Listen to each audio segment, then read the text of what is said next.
Welcome to the Joy Lab podcast, where we help you uncover and foster your most joyful self. Your hosts, Dr. Henry Emmons and Dr. Amy Prasek, bring you the ideal mix of soulful and scientifically sound tools to spark your joy, even when it feels dark. When you're ready to experiment with more joy, combine this podcast with the full Joy Lab program over at joylab.coach. Hello, I'm Henry Emmons. And I'm Amy Prasek.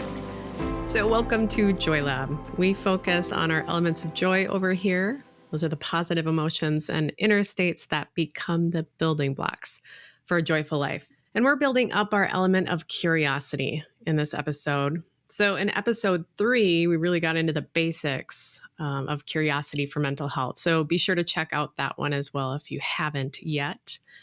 And today we want to get into a few ideas that are essential for curiosity and are super important for mental health.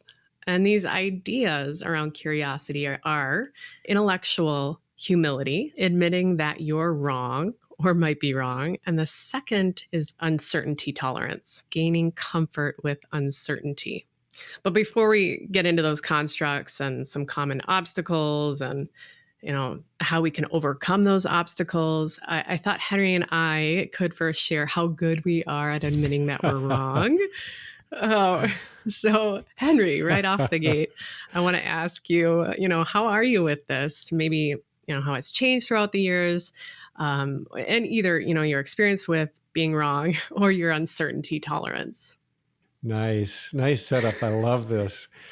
Well, I should probably admit right off the bat that I am, and I think I always have been, just a little bit of a perfectionist. Yeah. So I'm just going to give you a teeny recent example. I have my high school reunion this summer, and I got an email invitation with a questionnaire that we were asked to fill out. So I dutifully filled it out right away and returned it. And then I got this reply from my classmate. Congrats on being the first to respond. And I just had to laugh. And I responded back to her and said, yep, I guess I am still an overachiever.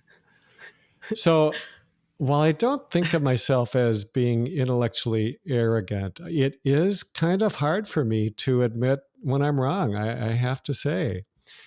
When I look back on my education and training, and I really think a lot of people can relate to this, I think it shaped me to believe that there is a right answer and a wrong one.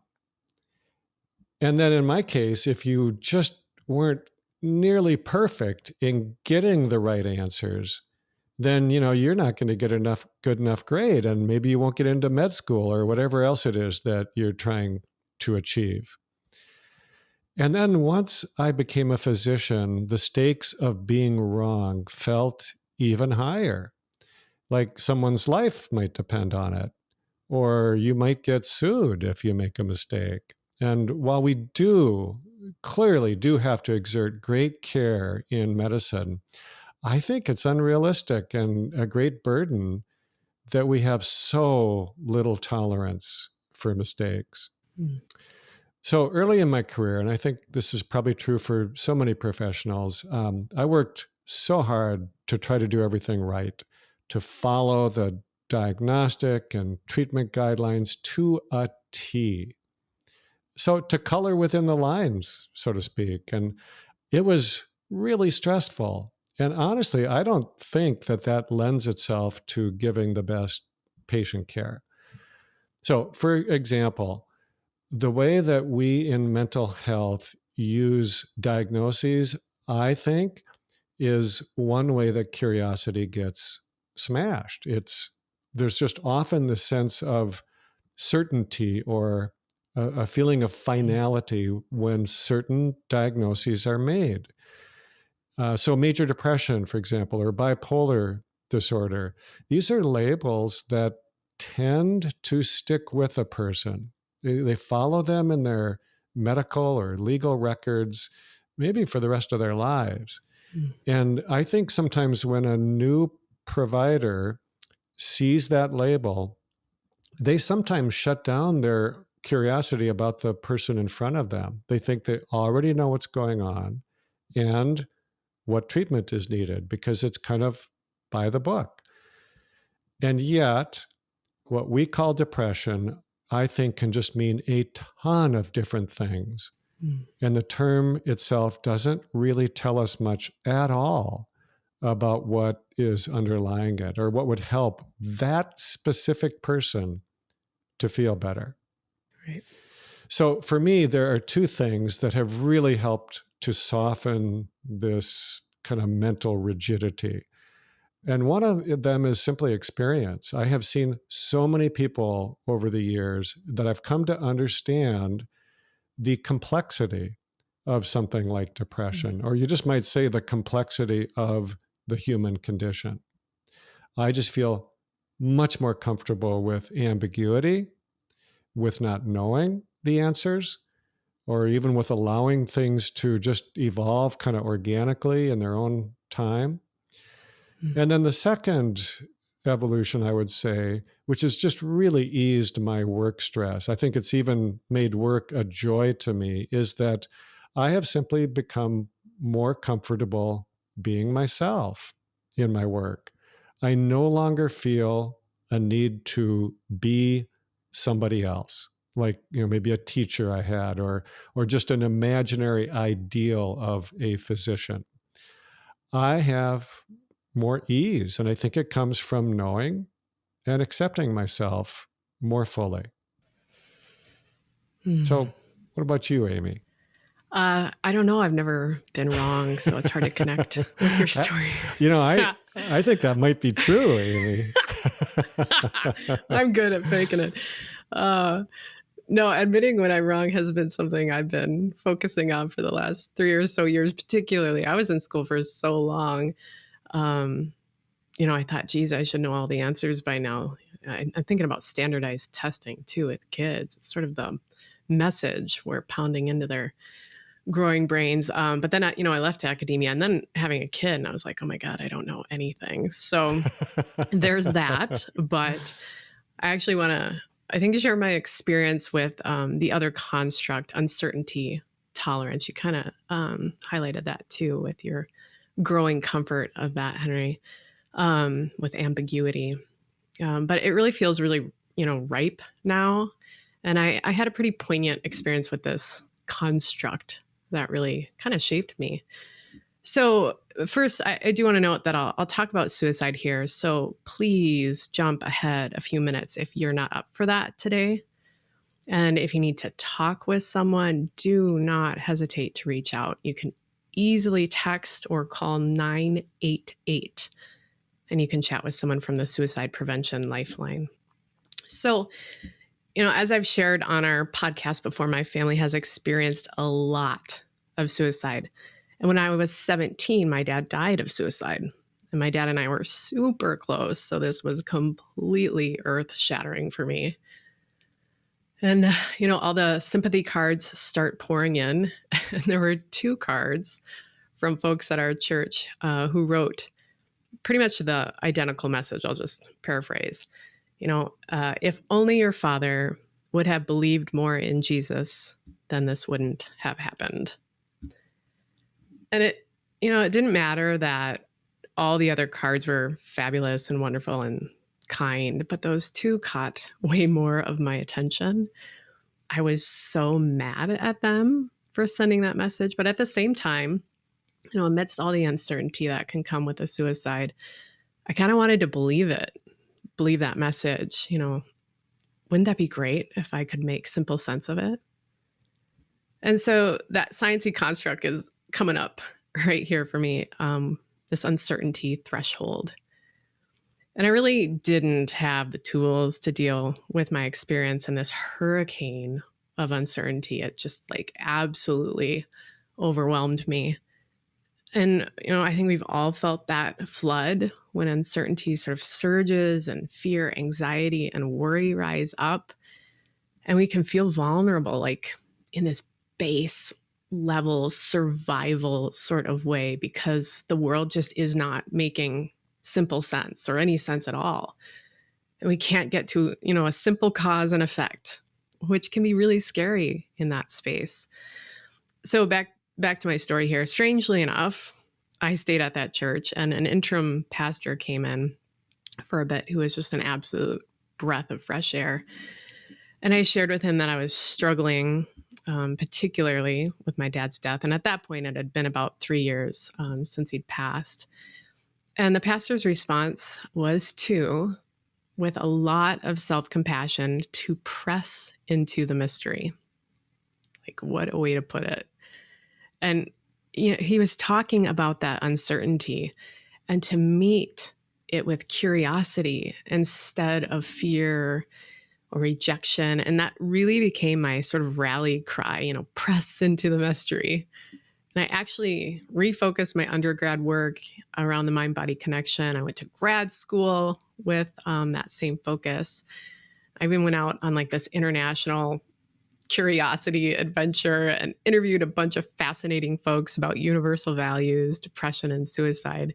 And I even got myself stuck and interrogated in a police station in Dharamsala, India, because I wanted to interview the 17th Karmapa about depression and suicide. I think the police thought, like, why would somebody come from Minnesota just to ask these super depressing questions?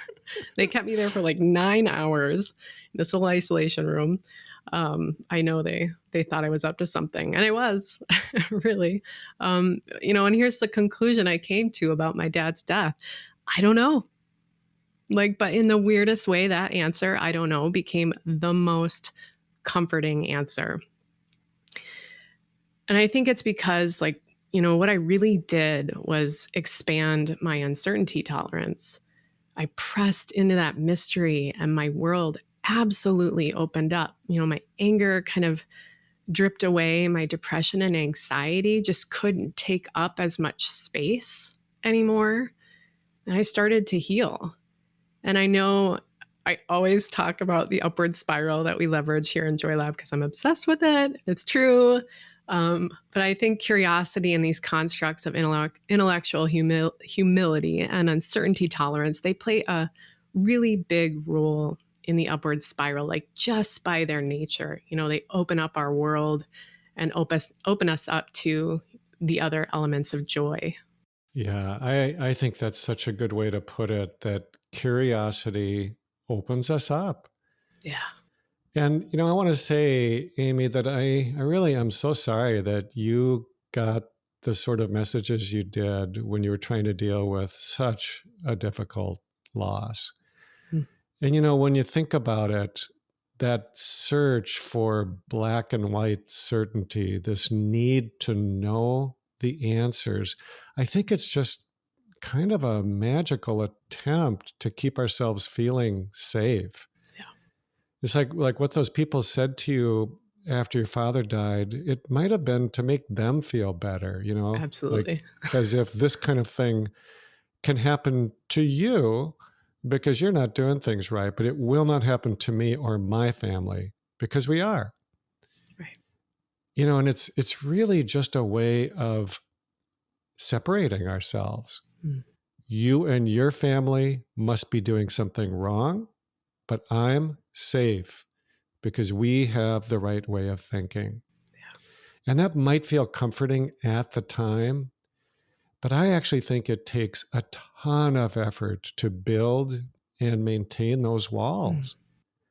And they can come tumbling down really fast when something bad happens to them or their family. So in my work, I have learned that I cannot keep myself separate, really, from the people that I work with. I'm no different than they are, not really. And I fully recognize that what happens to one person can just as easily happen to me. It can happen to anyone. In some way or another, every one of us is really vulnerable. But on the flip side, every one of us also has these same opportunities to create the upward spirals that you just talked about, Amy. And look what you have done with that tragedy that happened to you. You have made a series of choices, and I'm sure you've faltered at times, but you have gradually made yourself into one of the most amazing people that I know. Mm-hmm. I mean that. And I hope everyone listening takes heart in that, because while our circumstances might look very different on the outside, we have pretty much the same makeup, much the same ability to create something really beautiful on the inside. Yes. And I do think it's curiosity. It's living with uncertainty, pressing into that mystery, as your pastor put it, that opens the gates for that kind of transformation. Curiosity breaks down the barriers of separation. Yeah, that feels so on point right now, breaking down the barriers of separation. I just think we need that more than ever. I want to give a bit more information maybe on these constructs to help us make sense of them.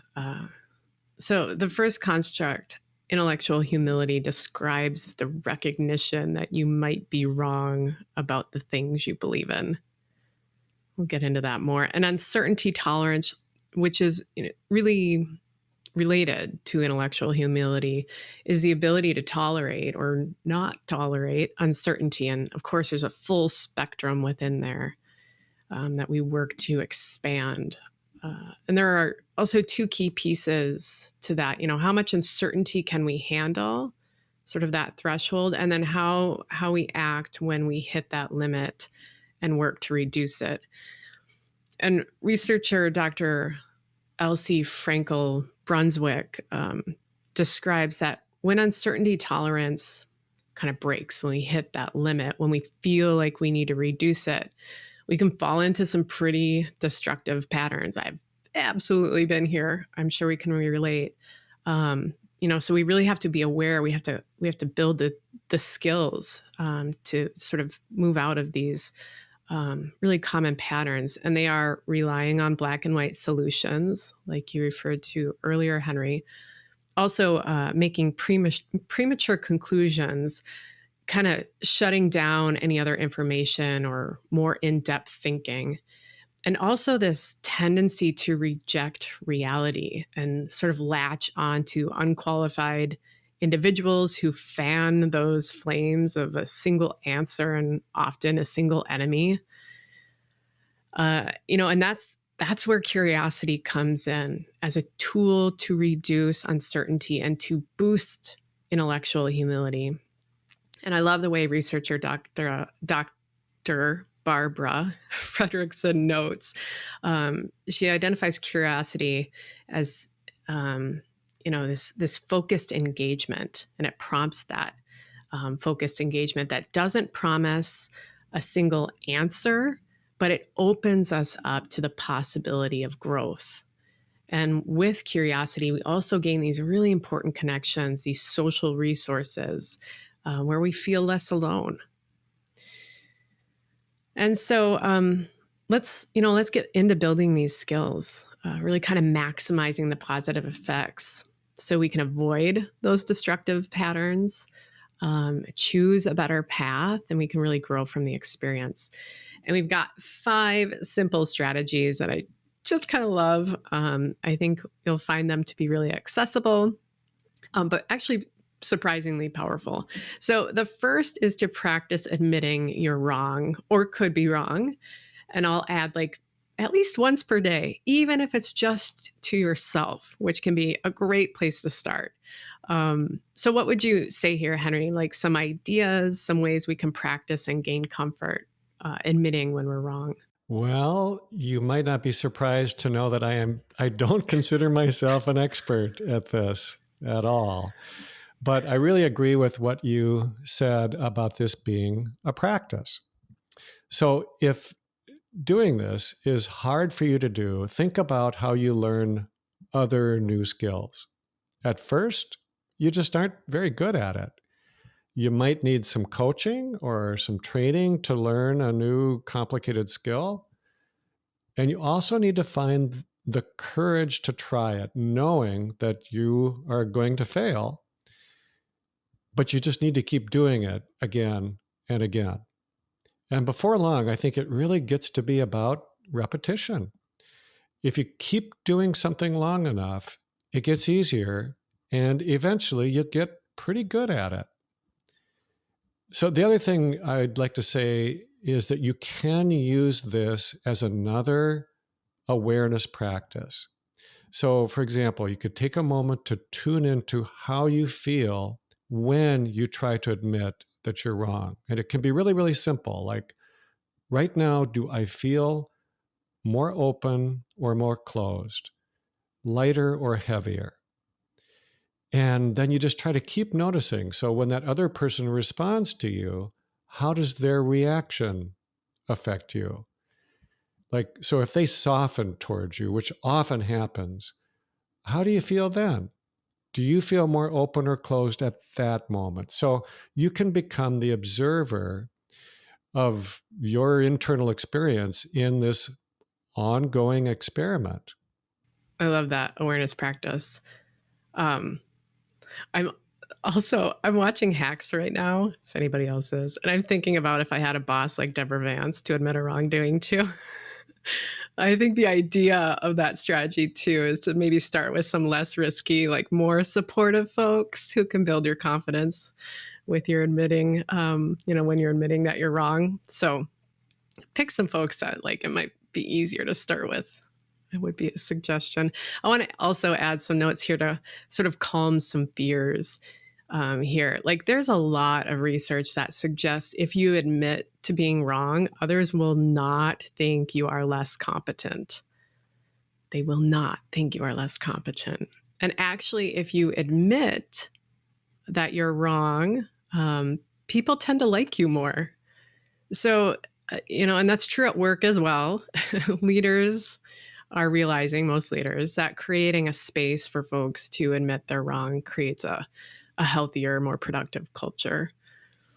All right, so the second strategy I want to dig into is to challenge your perceptions, or put another way, don't believe everything you think.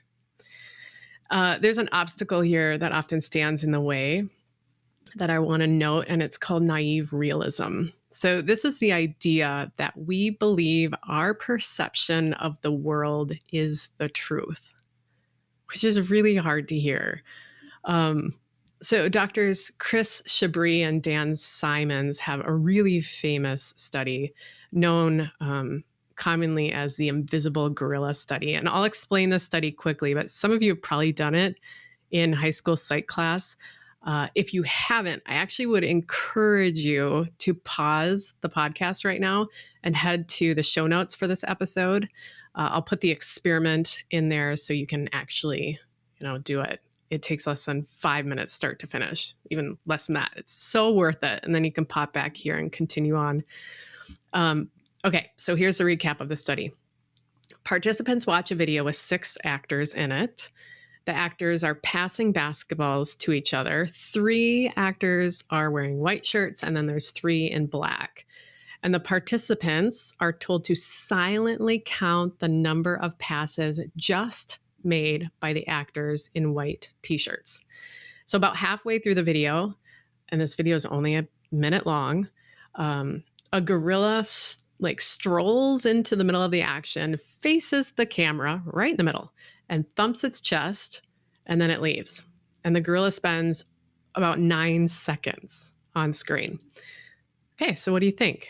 Did participants see the gorilla? Henry, what do you think? I think, how could you miss that gorilla? How could you not see it? That's right. Yeah, that's the hypothesis. Half of the people didn't, which is wild. And if you just came back from doing the study, half of you didn't see it. It doesn't matter who you are. While they're counting those passes, while we're counting those passes, we completely miss the gorilla. At least half of us do. And this study has been replicated a lot with so many different groups, genders, education levels, occupations, and even with like a red distraction as opposed to like a black gorilla. So it's not about color sort of focusing. And it's always the same. Half see it, half don't.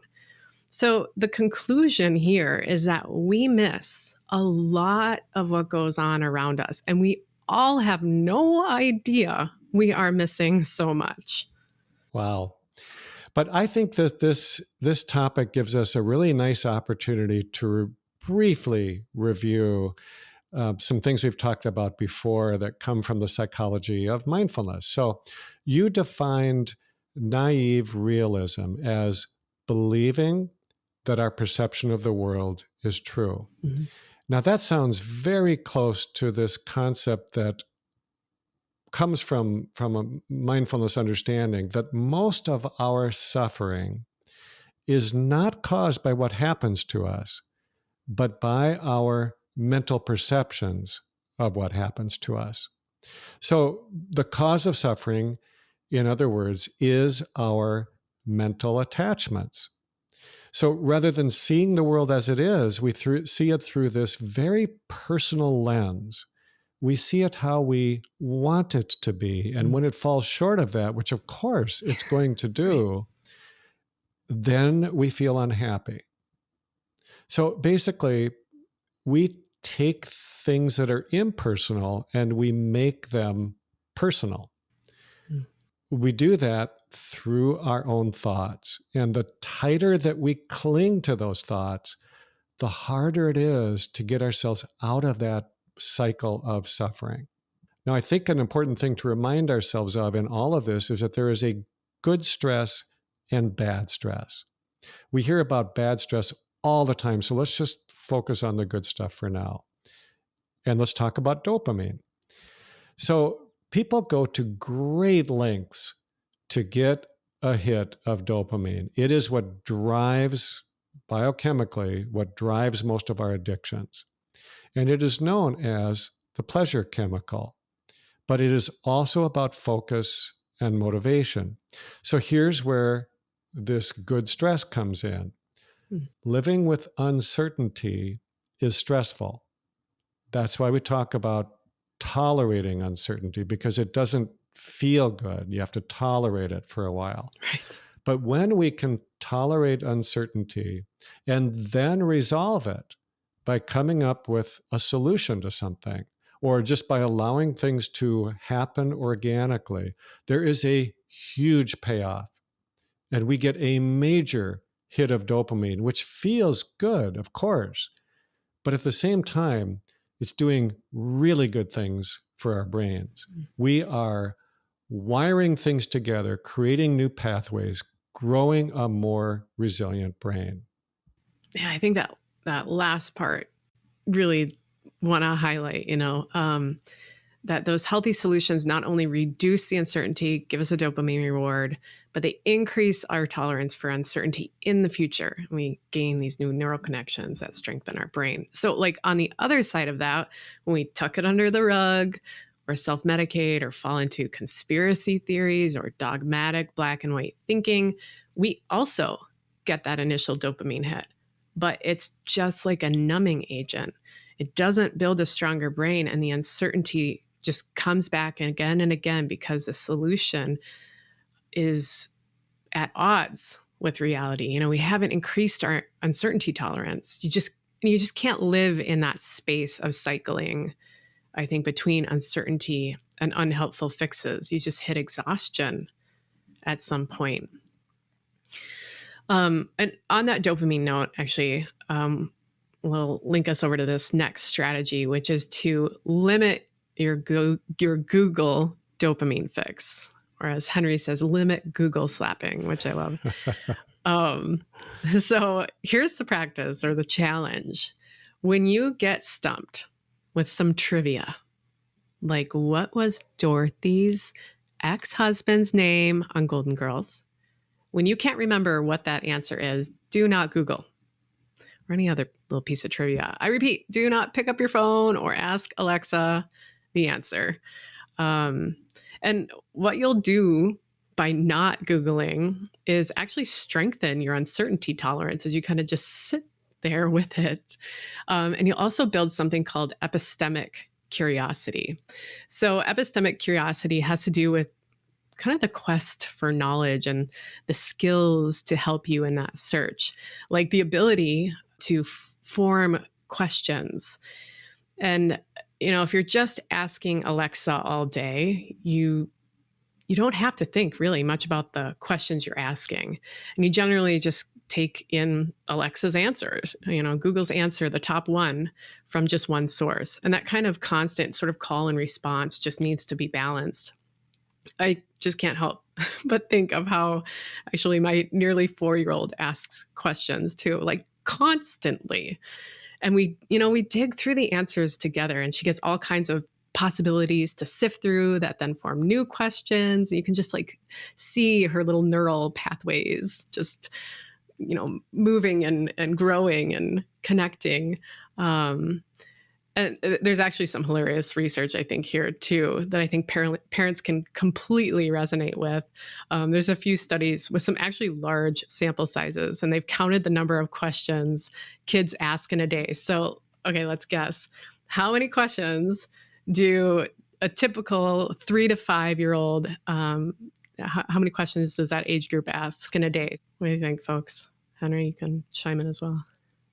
I'm gonna guess 100. 100, yeah. About 300. Isn't that insane? And 4-year-old girls max out at about 400. And at the end of the day, I know parents were like only answering with like a silent, "Oh my God, shut up," and a verbal "because." So sorry about not Googling. I'll give a quick example that I think ties in here. It was actually about Dorothy's ex-husband. So I had a work dinner, and we were all committed to a no phone law at the table. And somehow the conversation moved to Golden Girls, which is not uncommon for me, and what Dorothy's ex-husband's name was. We need to have more dinner parties for Joy Lab, I think. But we had 3 different answers at the table, but no phone to confirm. So we asked our server. She didn't know, but she did know that another server had once come in with a Golden Girls mug. So she asked her to come over. And when she arrived, we, posed our question and what we thought the answers were. And she just like lit up. And it was because her mom was once an extra on the show, and they would watch the show together.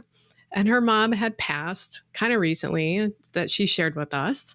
And so it was like this really fun memory that was brought up. And she told us that his name was Stan, if you were wondering.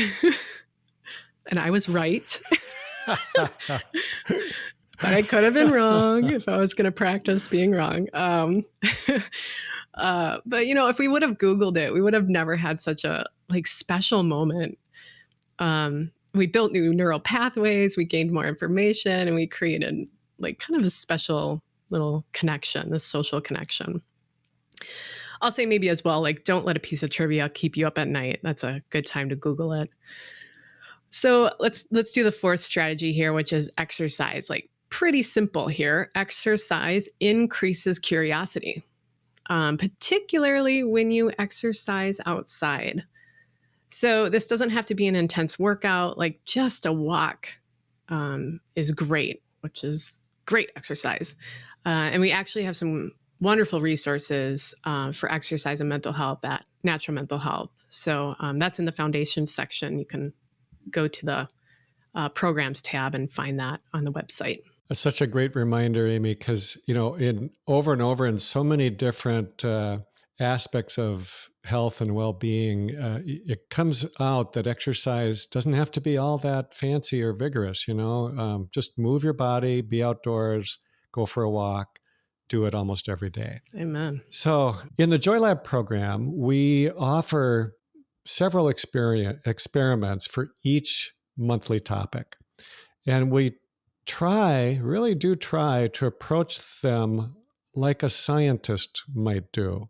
And here's what we mean by that. So first, you create a hypothesis to test. And that just means that you change one variable and you see what happens.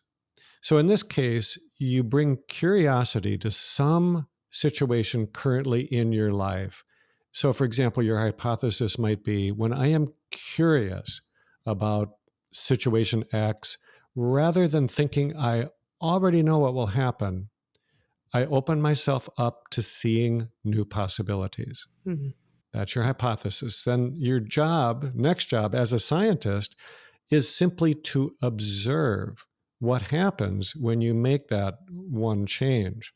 And you try to keep an open mind without being too attached to how things turn out. And then, after observing what happens, you try to turn it into learning. See if you can use these new skills, these new insights in other life situations. So we sincerely hope that these 5 strategies help you build up your curiosity muscles, your intellectual humility, your uncertainty tolerance. And we really dig into these and a host of other strategies to thrive in your life in the Joy Lab program. So we really hope to see you there. There is one other very important instruction that we'll leave you with, and that is always be gentle with yourself.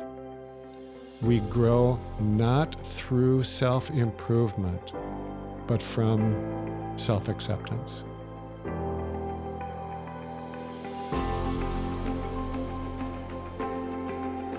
Thank you for listening to the Joy Lab podcast. If you enjoyed today's show, visit joylab.coach to subscribe for your monthly infusion of joy and to learn more about the full Joy Lab program. Be sure to rate and review us wherever you listen to your favorite podcasts.